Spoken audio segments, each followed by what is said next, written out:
Dumako naman tayo sa brewing house coup. Mukhang matindi ang hawak sa posisyon ni Speaker Romualdez, or is that uh,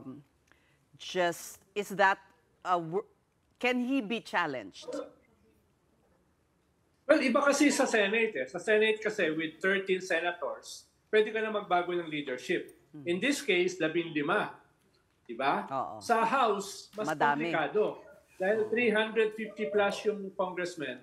So kailangan mo lang at least mga 180, no? 100 plus, no?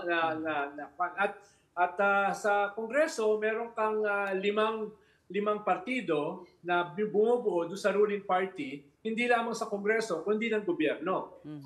Kaya hindi ganun kadali.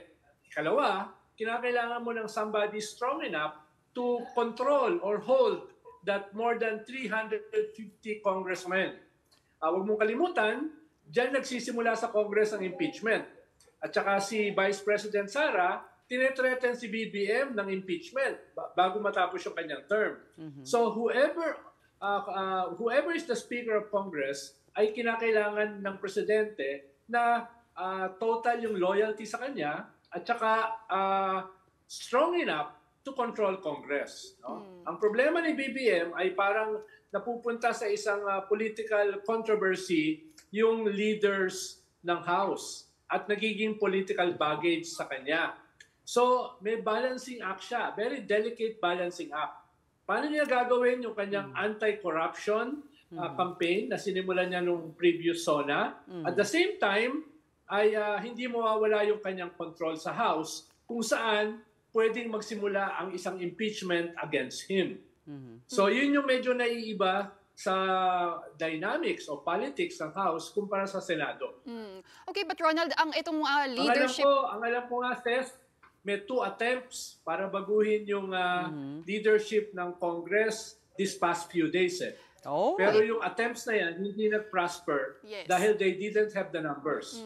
So would you say it's dead in the water already? Kasi nabanggit mo nga, Ronald, nung Wednesday, sobrang lakas talaga ng ugong na magkaka-leadership change din sa House of Representatives.